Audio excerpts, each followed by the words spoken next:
하나님의 말씀은 히브리서입니다. 히브리서 11장 1절 말씀부터 11절 말씀까지 말씀을 보도록 하겠습니다. 히브리서 11장 1절부터 10절 말씀의 제목은 주보에도 있는 것처럼 믿음이 없이는 하나님을 기쁘시게 할 수 없다는 6절 말씀이 제목입니다. 믿음이 없이는 하나님을 기쁘시게 할 수 없다. 네. 아주 간단하죠? 너무나 참 쉬운 말이죠. 이런 말씀은요, 어린아이가 듣든지, 나이가 많은 노인이 듣든지, 다 알아들을 수 있는 말씀입니다.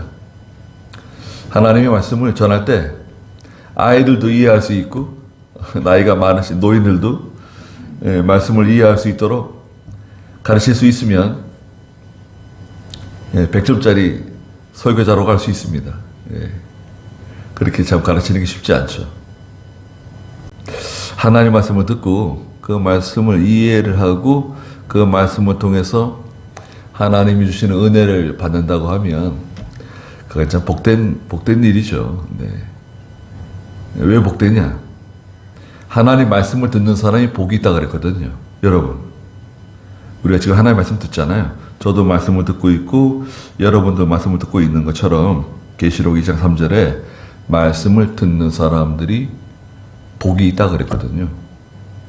그 복은 하나님께서 해결해 주시는 거예요. 여러분, 오늘 저나 여러분들이 가지고 있는 모든 그 무거운 짐들 있잖아요. 해결해야 될 일들 있잖아요. 하나님 그거 해결해 주신다고요. 이 예배 시간을 통해서 말씀을 들을 때. 그 얼마나 놀라운 일입니까? 오늘 여기 히브리서 그 11장은 우리가 늘상 듣는 말씀이잖아요. 1절부터 11절에는 그 믿음의 그 본이 된 분들 몇 분이 이제 기록되어져 있어요. 아벨, 에녹이 있고, 노아가 있고, 아브라함이 있고, 사라가 있어요. 그런데 저는요, 이 사라에 대해서 은혜를 받았어요. 사라는 제가 잘 생각을 못 해봤거든요. 여러분, 아브라함의 아내 사라에 대해서 생각해 보시고 연구해 보신 적 있으세요? 성경을 읽다가 사라가 참 귀한 분이시네. 사라에 대해서 이 성경 저 성경 찾으면서 이렇게 뒤적거리면서 이렇게 연구해 보신 적이 있으세요? 그래서 이제 1절에 있는 것처럼 1절에 이제 믿음의 정의예요. 믿음의 정의. 믿음은 무엇인가? 믿음은 바라는 것들의 실상이고 믿음은 보이지 않는 것들의 증거라는 거예요. 무슨 말씀이냐? 믿음이라는 게 무엇입니까? 믿음을 알아야 되죠. 여러분 주변에서 교회 다니지 않는 여러분 동료나 친구나 여러분 주변에 잘 아는 분이 너 교회 다니는데 그 믿음이 뭐냐 도대체? 믿음이 뭐야? 믿음의 그 정의가 뭐냐? 이렇게 물어보면 어떻게 설명을 하실 겁니까? 믿음은 그냥 믿는 거지 예수 믿는 거야. 하나님 말씀 믿는 거야. 그게 믿음이야. 그러면 되는 건가요? 믿음의 정의가 있어요. 믿음이라고 하는 것은 하나님의 말씀을 듣고, 하나님의 말씀을 듣고 그 말씀을 믿음으로 순종하는 거예요. 하나님의 말씀을 듣고 그 말씀을 믿음으로 순종하는 거. 그게 믿음이에요. 말씀이 있어야 돼요. 말씀을 붙잡고 순종하면 그게 믿음이에요. 그 믿음이 있다. 믿음이 없다. 교회는 다니는데 믿음이 있어. 교회는 다니지만 믿음이 없어.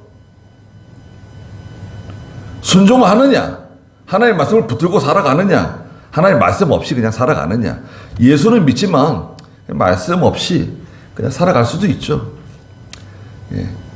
말씀 없이 살아갈 수 있습니다. 그 자유주의라고 해요. 자유주의. 여러분, 예수는 믿어도 말씀 없이 자기 마음대로 살아가는 것을 자유주의라 그러면 자유주의. 쉽네요. 자유주의. 예. 현실주의라고 해요. 현실주의. 현실에 맞게 살아가는 거예요. 하나님 말씀에 맞춰서 살아가는 게 아니라 내 현실에 맞춰서, 내 형편에 맞춰서 상황에 따라서 살아가는 믿음을 현실주의 신앙, 현실주의 신학이라고도 말해요. 네. 그거 다 자유주의예요, 다. 그게 자유주의입니다. 자유주의 쉽죠? 네. 그 자유주의 교회, 자유주의 성도, 자유주의 신학입니다. 사실은 아주 무서운 겁니다.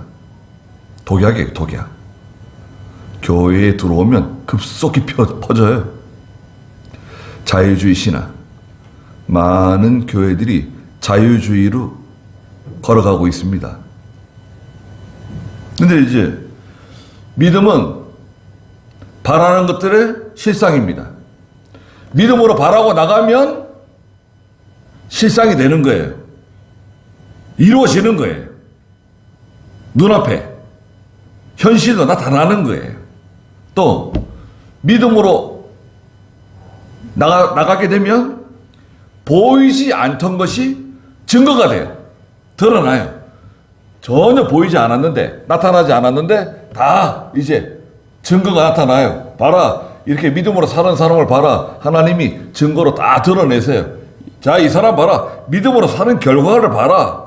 다 드러내시는 거예요. 믿음에는 반드시 실상이 나타나고 증거가 보여지게 되어 있어요. 믿음이 있으면 드러나게 돼 있어요. 실상으로 나타나고 증거로 다 보여지게 돼 있습니다. 그게 믿음의 속성이라고도 말해요. 믿음의 속성입니다. 반드시 이렇게 돼요. 그래서 이제 2절에는 믿음으로 우리는 2절에 선진들이 이 믿음으로 증거를 다 이미 받았다는 거예요. 선진들이 쭉 나오죠. 그 11장은 믿음의 장이라고 말하죠. 3절에 믿음으로 우리 이제 믿는 성도들은 다 온 세상이 하나님의 말씀으로 창조된 거, 지어진 거, 창조. 또 보이는 것이 나타나 있는 것으로부터 만들어지지 않았다는 거. 우리 눈으로 보여지는 거 있잖아요. 네, 우리가 눈에 보여지는 이 모든 자연, 만물, 우주, 이 모든 이 만물, 세계는 자연적으로 나타난 게 아니라 이거죠. 자연 생성이 아니에요. 무슨 말이냐, 그게. 여러분, 자연적으로 나타나는 건 아무것도 없습니다. 철학에도 그런 말이 있어요. 모든 존재는 누군가가 만들었기 때문에 존재하는 거다. 존재의 정의죠. 모든 존재하는 것들은 누군가 만들었기 때문에 존재하는 거예요. 그러니까 자연 생성이 아니라 하나님의 말씀으로 창조된 거죠. 온 우주 만물은 하나님이 창조하시고 하나님의 말씀으로 창조하셨다는 것을 우리가 믿고 있는 거죠. 믿으시죠? 믿고 있습니다, 우리는. 그러면 다 해결돼요. 여러분, 이거 하나만 믿어도요, 다 해결됩니다. 창세기 1장 1절, 태초에 하나님께서 천지를 창조하셨다. 하늘과 땅을 창조하셨다. 그거 한 구절 믿으면요, 성경은 술술술술 다 해결됩니다. 못 믿을 게 하나도 없어요. 의심할 게 하나도 없어요. 하나님이 천지 만물을 창조하셨다. 그거 믿으면 못 믿을 게 없어요. 하나님은 다 믿어지는 거예요. 그렇지 않습니까? 자, 그러면 첫 번째 아벨의 신앙입니다. 아벨 4절 읽어보세요. 믿음으로 아벨은 가인보다 더 나은 제물을 하나님께 드렸으며 이로써 그가 의롭다고 인정을 받았으니 하나님께서 그의 헌물에 대하여 증언해 주셨다. 그는 죽었으나 이 믿음을 통하여 여전히 말하고 있다. 네, 아벨이 나옵니다. 아벨. 아담이 낳은 아들이죠. 첫째 아들이 가인이고요. 가인. 둘째 아들이 아벨입니다. 창세기 4장에 나오는 내용인데요. 하나님께 제사를 지냈는데 가인은 농사 짓는 사람이에요. 농사를 잘 짓습니다. 그래가지고 창세기 4장 3절에 가인이 땅의 열매를 가지고 하나님께 제사를 드렸어요. 아주 훌륭한 제사입니다. 여러분, 땅에 나는 많은 열매들과 채소들을 가지고 하나님께 제사를 지냈어요. 반면에 동생 아벨은 창세기 4장 4절에 양떼의 첫 새끼하고 그 기름을 가지고 하나님께 제사를 드렸습니다. 양떼의 첫 새끼하고 기름을 가지고. 그런데 하나님께서는 누구 제사를 받으셨죠? 아벨의 제사는 받으시고 가인의 제사는 받지 않으셨어요. 그러니까 가인이 화가 나가지고요. 자기 성질을 이기지 못하고 들에서 아무도 보지 않을 때 자기 동생 아벨을 쳐 죽였습니다. 인류 첫 번째 살인자가 되었어요. 인류 첫 번째 살인사건이 벌어졌어요. 성경에 믿음으로 아벨은 이렇게 말씀하시는 거예요. 가인보다 더 나은 제물을 하나님께 드렸다. 하나님께서 기뻐하시는 제물을 드렸다는 거예요. 양을 죽여서 그 양과 그 기름을 가지고 하나님께 제물로 드린 거예요.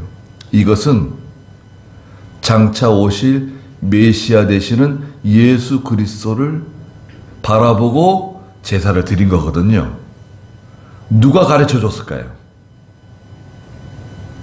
아담이 가르쳐 줬죠. 아담이. 아버지가 가인에게도 가르쳐 주고 아벨에게도 가르쳐 줬는데 실제 그 아버지가 가르쳐 준 것을 바로 믿음으로 적용한 사람, 믿음으로 순종한 사람은 누굽니까? 믿음으로 행한 사람은 아벨이에요. 그래서 이로써 그가 의롭다고 인정을 받았다. 하나님 말씀대로 한 것만 인정받는 거예요. 여러분, 그냥 열심히 하는 게 아니라 저분은 참 열심히 있어.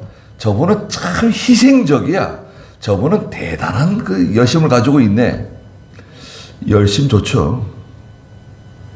그런데 성경을 보면요. 4절 중간에 그랬잖아요. 이로써 그가 의롭다고 인정을 받았다. 하나님께 인정받는 믿음. 디모데후서에서 보면은 사도 바울이 디모데에게 인정을 받아야 된다는 거예요. 하나님께 인정받는 믿음이 되야 된다고. 하나님께서 그의 헌물에 대하여 증언해 주셨다. 그는 죽었으나 이 믿음을 통하여 여전히 말하고 있다. 믿음을 통해서 여전히 말하고 있다. 우리에게 말해주는 거예요. 그는 비록 죽었지만 가인이 아벨을 죽이지 않았어도요. 얼마나 살았겠어요. 여러분, 가인과 아벨이 죽은 게 언제적인 얘기인데, 그런데 아벨이 믿음으로 행하다가 그만 유감스럽게도 형에게 죽임을 당했어요. 그러나 그 믿음이 우리에게 말하고 있다는 거예요. 행한 일이 믿음으로 행한 거 있잖아요. 그게 믿음이거든요. 그 믿음이 말하고 있다. 두 번째, 에녹입니다. 창세기 5장에 있는 분이시죠? 5절 읽어보세요. 믿음으로 에녹은 죽음을 보지 않고 옮겨졌으니 하나님께서 그를 옮겨가셨으므로 그가 더 이상 보이지 않았다. 그는 옮겨지기 전에 하나님을 기쁘시게 한다는 증거를 받았다. 믿음이 없이는 하나님을 기쁘시게 할 수 없으니 하나님께 나아가는 자는 하나님이 계신 것과 하나님을 자신을 찾는 자들에게 상 주시는 분이심을 믿어야 한다. 네. 에녹이 나오네요. 에녹. 5절과 6절에 이어서 말씀하셨는데요. 창세기 5장 21절에서 24절에 나오는 유명한 분이시죠. 에녹은 창세기 5장 그 21절부터 보면 65세에 첫 아들을 낳았어요. 65세가 돼가지고. 아이고 65세가 돼가지고 어떻게 아들을 낳았을까. 그 아들이 바로 무두셀라입니다. 무두셀라로 유명한 사람이죠. 이 무두셀라는 뭐 믿음으로 한 것 때문에 유명한 게 아니라 무두셀라는 인류 역사상 가장 오랫동안 장수한 사람이에요. 969세를 살았어요. 거의 뭐 1000년을 살았어요.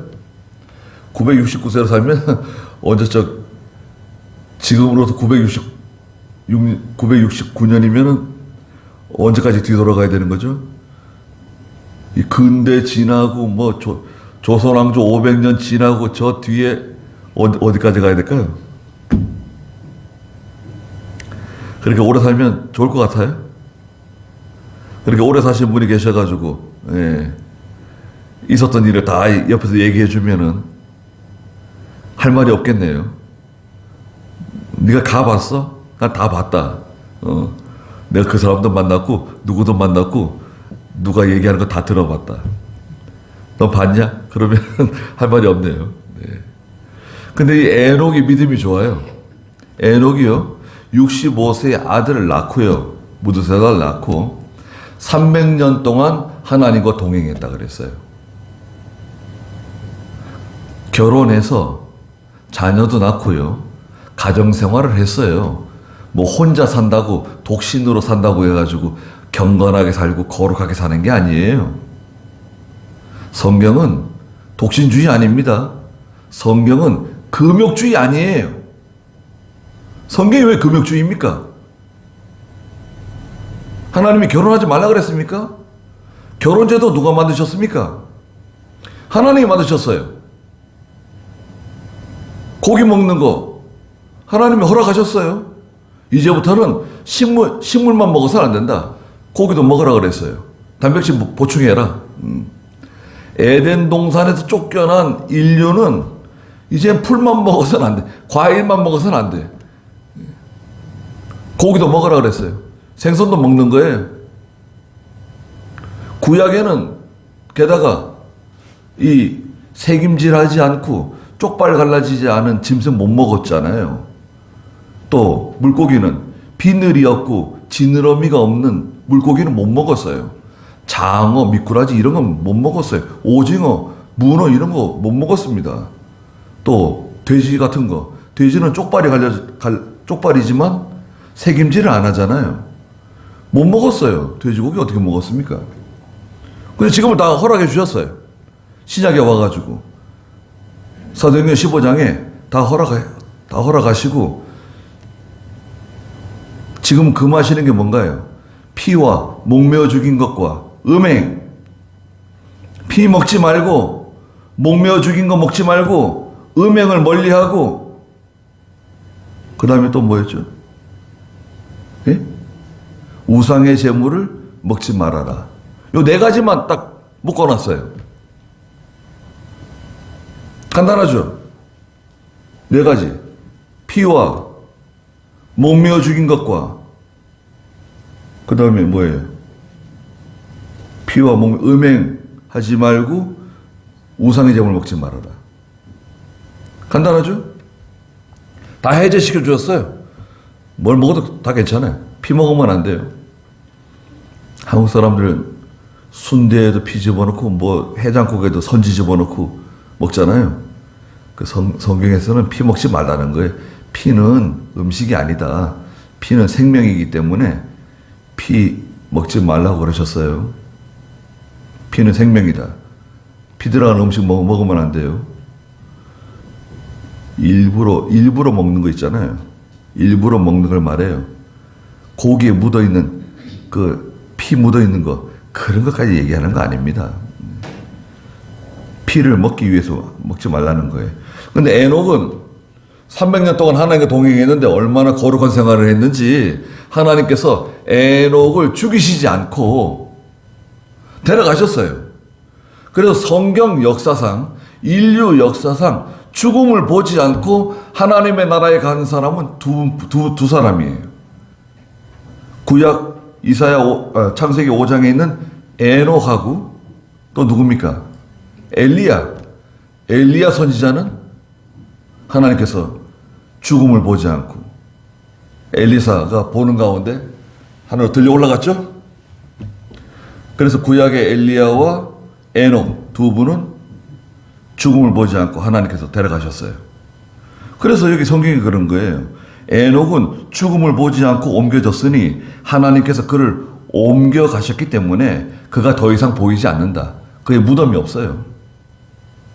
그는 옮겨지기 전에 하나님을 기쁘시게 한다는 증거를 받은 사람이다. 하나님이 인정한 사람이라는 거예요. 하나님을 기쁘시게 하는 사람이, 이 사람은 나를 기쁘게 하는 사람이야. 인정을 받았다는 거예요. 그 어떻게 하면 하나님을 기쁘시게 하냐? 6절에 믿음이 없이는 하나님을 기쁘시게 할 수 없다. 어떻게 하면 제가 하나님을 기쁘시게 해드릴 수 있겠습니까? 믿음이 없이는 하나님을 기쁘시게 할 수 없다. 아니, 믿음이 없이는 하나님을 기쁘시게 할 수 없다. 어떻게 해야 된다는 건가? 하나님께 나아가는 사람은 첫째, 하나님이 계신 것, 하나님이 계신 것을 믿어야 된다. 하나님이 살아계신 것을 믿어야 된다. 하나님이 항상 보고 계시는 것을 믿어야 된다. 하나님이 다 알고 계시는 걸 믿어야 된다. 하나님이 계신 것, 하나님의 존재, 하나님의 실존이죠. 하나님의 실존. 하나님이 계신 것을 믿어야 된다. 살아계신 하나님을 믿어야 된다. 나와 항상 동행하시고 나를 지켜주시고 나를 위로해 주시고 나를 도와주시는 하나님, 내 마음속 깊은 곳에 있는 것까지 다 알고 계시는 하나님을 믿어야 된다. 두 번째는 무엇인가? 하나님은 자신을 찾는 자들에게 상 주시는 분이심을 믿어야 한다. 하나님을 찾는 사람에게 하나님은 상을 주신다. 여러분 생각해 보세요. 지난 주일 지나고 주일 예배 후 지나고 일주일 동안 우리가 살면서 나는 하나님을 얼마나 찾았는가? 여러분 하나님을 얼마나 찾으셨습니까? 이 젖먹이 아이들은 엄마 젖을 찾잖아요. 엄마를 찾잖아요. 아빠 엄마를 찾죠. 네. 아이들이 어렸을 때 말은 못하지만 1살에서 한 3살까지 가장 무서워하는 게 있대요. 이 말 못하는 어린 아이들이 가장 공포스럽게 생각하는 거 2가지가 있는데요. 제일 첫째가 분리에 대한 두려움이래요. 아빠 엄마로부터 분리되는 거, 떨어지는 것에 대한 두려움이 있대요. 그 아빠나 엄마가 없으면 우는 거예요. 무서워하는 거예요. 두려워하는 거죠. 분리에 대한 두려움. 두 번째는 떨어질까봐, 이 바닥에 떨어질까봐 두려워한대요. 그래서 어린아이들을 이렇게 공중에 집어 던지지 말라는 거죠. 네. 아이들이 안 그래도 밑으로 떨어질까봐 두려워하는데 그 속성상 아이들이 이 아이들을 귀엽다고 막 위로 던지잖아요. 그러면 이 아이들이 충격을 받는다는 거예요. 그래서 나이가 들어가지고 아이들이 이 장애가 올 수가 있어요. 트라우마가 올 수 있어요. 그 어렸을 때 받은 충격이 커가지고 나올 수 있습니다. 네. 질환이 될 수 있어요. 정신 질환이 될 수 있어요. 놀래키지 말고. 여러분, 하나님을 찾으셨어요? 얼마나 많이 찾으셨습니까? 저도 그렇고 여러분도 그렇고. 자, 우리는 하나님께 회개해야 돼요. 자, 하나님께 회개해야 됩니다. 예. 하나님은 자기를 찾는 사람에게 상을 주세요. 하나님을 찾는 사람이 누굽니까? 그 사람은 기도하는 사람이에요. 하나님께 엎드려서 기도하는 사람. 하나님께 매달리는 사람. 예. 근데 나는 어떻게 아침부터 저녁까지 그렇게 오랜 시간 동안 생활하면서 하나님 한 번 찾지 않고, 하나님 의지하지 않고, 하나님 생각하지 않고, 네. 그냥 시간을 보내는 거죠. 해야 되는데 하면서도 다른 일은 열심히 하죠. 특히 내가 좋아하는 일은 열심히 합니다. 내가 좋아하는 일, 가고 싶은 곳, 내가 먹고 싶은 거, 내가 하고 싶은 일은 무슨 수를 써서라도 하죠. 예, 비용이 뭐 얼마가 들어가든지, 시간이 있든지 없든지, 짬을 내서라도 하려고 그러고, 가려고 그러고, 먹으려고 그러죠. 그런데 하나님은 찾지 않아요. 하나님 백성들이. 왜 찾지 않느냐? 이유가 있는데요. 계시록 이제 7장에 가면 음녀가 주는 금잔의 포도주를 마셔서 그래요. 미혹을 받아서 그래요. 세상에 다 도취돼 가지고요. 예. 믿음이 있으나, 믿음은 있는데 여러분, 생명력이 없어요. 능력이 없어요. 능력이 없는 믿음.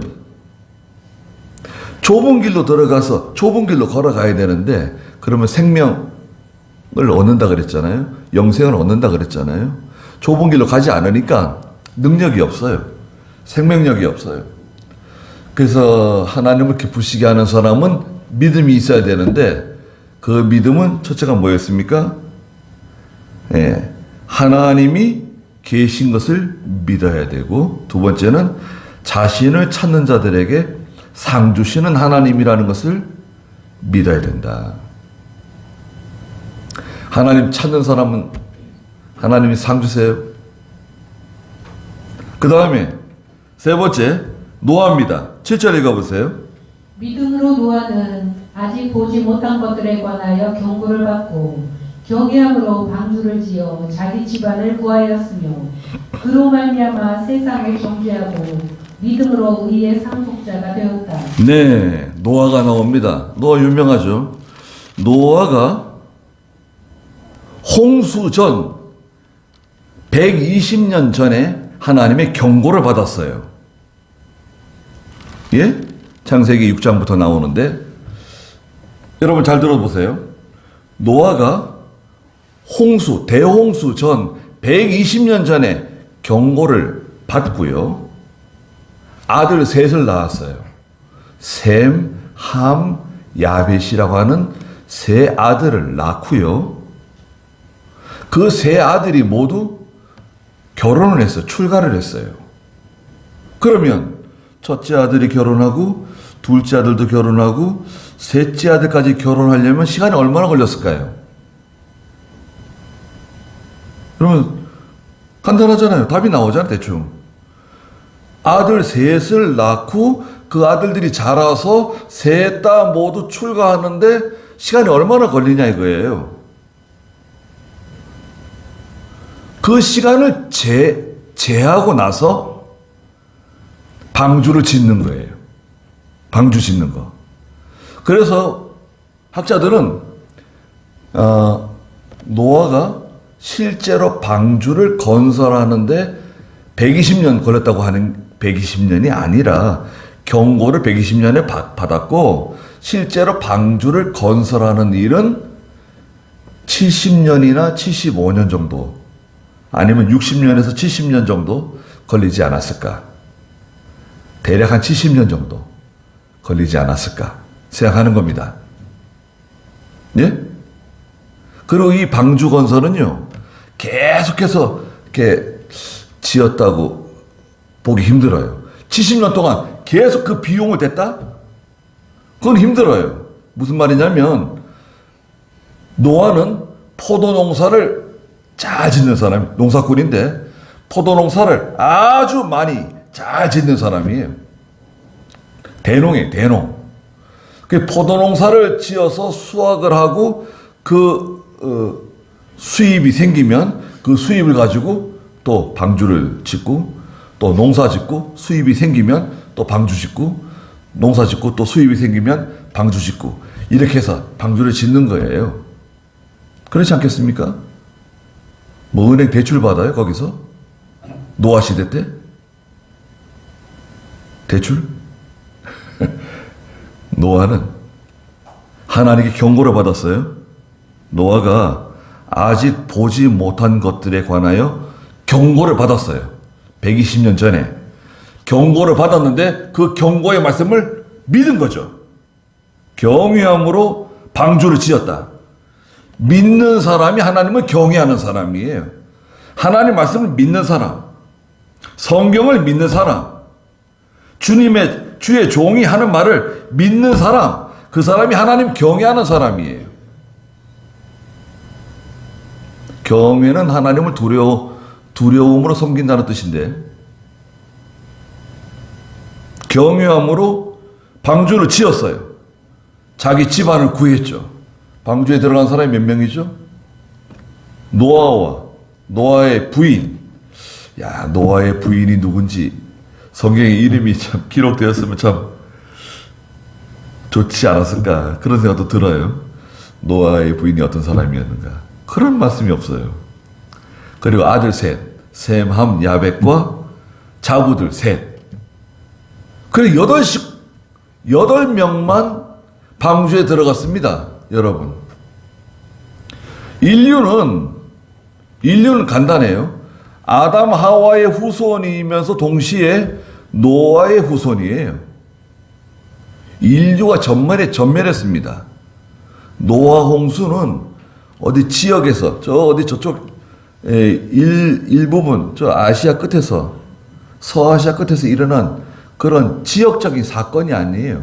지역적인 홍수가 아닙니다. 지구 전체를 덮은 거예요. 지구 전체를 덮은 사건이에요. 홍수가 나가지고 하늘에서 비가 쏟아지고 땅에서 샘이 터져가지고 전 지구에 물이 가득 차가지고 150일 동안 가득 차 있었어요. 여러분, 방주가 둥둥 떠다녔다고요. 사람들과 동물들을 태우고. 경외함으로 방주를 지어 자기 집안을 구하였으며 그로 말미암아 세상을 정죄하고 믿음으로 의의 상속자가 되었다. 의의 조상이 된 거예요. 네. 그래서 성경에서는 노아는 당대의 의인이라고 기록해 놓으셨어요. 하나님의 말씀을 믿는 사람이에요. 하나님의 말씀을 믿고 실행에 옮기는 사람이에요. 방주를 지은 사람이에요. 여러분 같으면 하나님이 경고해 주시면 여러분이 노아라고 하면 방주 짓겠습니까? 그 말씀 믿고? 그 말씀 내가 믿고 방주를 지어야지.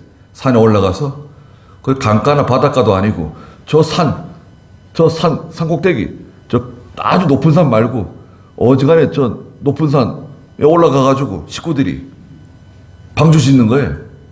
사람들 사가지고. 그건 미친 짓 아닙니까? 지금 같은 시대에 그렇게 한다 그러면 아마 뉴스에 나올 겁니다. 네. 여러분 같으면 방주 지을 수 있겠어요? 하나님께 경고를 받고 믿음으로 노아처럼? 이건 특별한 믿음이에요. 그래서 성경에 하나님을 경외한 사람이다. 믿음으로 인정받은 사람이다. 성경에서 칭찬하시는 겁니다. 그 다음 네 번째죠. 아브라함입니다. 믿음으로 아브라함은 부르심을 받았을 때에 순종하여 장래의 유업으로 받을 곳으로 나아가되 어디로 가는지를 알지 못하고 나아갔으며 믿음으로 그는 약속의 땅에서 타국인같이 잠시 머물렀는데 동일한 약속의 상속자들이 이삭과 야곱과 더불어 장막에서 거주하였다. 네, 아브라함이 나옵니다. 아브라함. 믿음의 조상이네요. 아브라함은 어떤 사람인가? 창세기 12장에서 아브라함을 부르시죠. 아브라함아, 예, 제가 여기 있습니다. 너는 본토 친척 아비집을 떠나서 내가 너한테 지시하는 곳으로 가라. 그러시면서 약속을 해주시죠. 너는 복의 근원이 될 것이고 너를 축복하는 사람에게 내가 축복하고 너를 저주하는 사람에게 너를 내가 저주할 것이다. 내 이름이 크게 되고 높아지게 될 것이다. 그러셨어요. 그러니까요, 아브라함이 나이 몇 살이죠? 75세. 75세 된 아브라함이 자기 아내와 자기 아버지를 모시고 따라오는 조카 롯과 롯의 식구들을 데리고 갈대아 우르를 떠나서 출발한 겁니다. 여러분 생각해 보세요. 75년 동안 거기서 살았어요. 거기가 내 고향이고 내 생활의 근거지고 내 경제 생활 모든 생활 내 삶의 터전이 여기에요. 75년 동안 살았어 여기서. 근데 어느 날 갑자기 하나님께서 너는 본토 친척 아비집을 떠나라 그러시니까 아브라함이 갑자기 후다닥 이삿짐을 싸가지고 출발하는 거예요. 떠나는 거예요. 그런데 성경에 보니까 믿음으로 아브라함은 부르심을 받았을 때 순종했죠? 이게 믿음이죠. 순종이 믿음 아닙니까? 장래의 유업으로 받을 곳으로 나갔는데 어디로 가는지를 알지 못하고 출발했다. 여러분, 아브라함이 출발할 때 어디로 가야 하는지 제대로 확실히 알지도 못하고 출발한 거예요. 이런 경우가 있습니까? 이삿짐 센터 불러가지고 이삿짐 다 싸가지고 출발하는데 어디로 갈까요? 무조건 출발하자고. 그러면 입장 곤란하네요. 우리나라 같으면 내가 돈 얼마든지 줄 테니까 무조건 출발하자고. 그럴 수 있겠지만 저 땅덩어리 넓은데 어디 가가지고 무조건 출발하자 이삿짐 싣고 그러면 이거 참 난감한 일입니다. 아브라함이 얼마나 빨리 출발했는지요. 여러분, 하나님 명령을 받고 아브라함이 이삿짐을 싸가지고 출발하는데 얼마나 빨리 출발했는지 어디로 가야 할지도 모르고 출발부터 했다는 거예요. 그래, 믿음이 얼마나 좋은 사람이냐? 내가 아브라함에게 본토 친척 아비집을 떠나 내가 너한테 지시하는 곳으로 가라. 그 말 했는데 아브라함은 벌써 당장 이삿짐 챙겨가지고 출발부터 한 거예요. 어디로 가야 됩니까? 글쎄, 가다 보면 알게 된다. 부인 사라가 원래 사례였죠. 사례라고 하는 부인은 안주인이다. 또 여걸이다. 이런 뜻이 있어요. 그래서 사라라고 이름을 바꾸죠. 창세기 17장 가면 사라는 귀부인이다. 고귀한 여인이다. 이런 뜻을 가지고 있어요. 사례를 사라로 바꿨는데 부인이 사례가 아니 여보 우리 어디로 갑니까? 하나님은 어디로 가래요? 우리가 목적지가 어디예요? 글쎄 그런 거 물어보지 말아라. 하나님께서 무조건 출발하라 그랬다. 떠나라 그랬다. 떠나면 하나님이 알려주실 거다. 가다 보면 하나님이 인도해 주실 거다. 그런 식이에요. 아브라함의 믿음은. 그러니까 어떻게 보면 그게 그렇게 할 수도 있는 건가? 아니 모든 목적지는 알고 출발해야 되는 거 아닌가? 근데 아브라함은 참 대단한 사람이에요. 하나님께서 가라 그러니까 출발했습니다. 어디로 가는지를 알지도 못하고 나아갔다. 즉시 순종하는 거예요. 즉시. 대단한 믿음이에요. 그래서 9절에 보니까 믿음으로 아브라함이 약속의 땅에서 타국인같이 잠시 머물렀다. 약속받은 땅, 가나안 땅에 가서 살았는데 타국인처럼 여행객인 것처럼 지나가는 사람, 거류민인 것처럼 잠깐 살았다. 세상에 잠깐 살았다는 거예요, 여러분. 우리는 얼마나 살 수 있을 것 같습니까, 여러분? 앞으로 몇 년 더 살 수 있을 것 같습니까? 예. 100살 산다고 생각해요, 100살. 100살 산다고 생각하면 몇 년 남았습니까? 그런데 이제 문제는 이제 100살에 이제 하나님의 나라 가는데, 천국 가는데, 세상 떠날 때, 어디 저기 뭐 요양원에 가서 이제 누워가지고 몇 년 시간 보내면서 또 떠날 수도 있어요. 가족도 없이 쓸쓸하게. 혼자서 그냥 떠날 수 있습니다.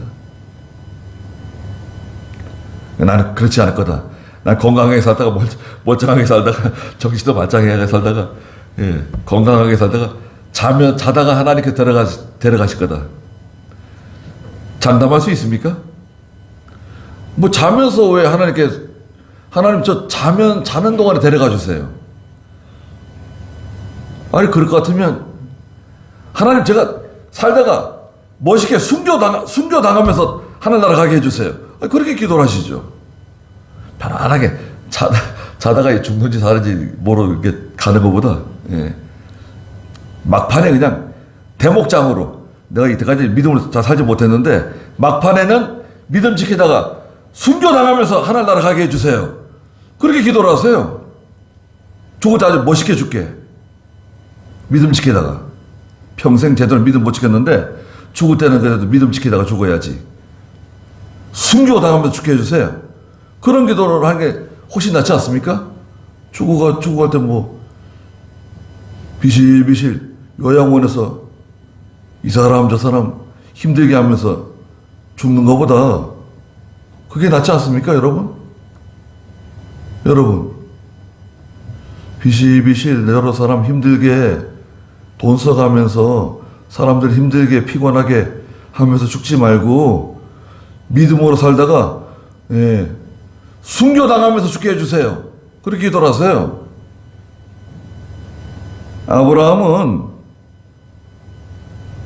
잠시 머물러 살다 갔다는 거예요. 그런데 동일한 약속의 상속자들인 이삭과 야곱과 더불어 장막에 거주했다는 거예요. 아브라함이 당대에 여러분 세계 제일 1등 부자입니다. 아브라함이 얼마나 거부인지 아브라함이 그 당시에 세계의 열강들이 아브라함과 협상을 했어요.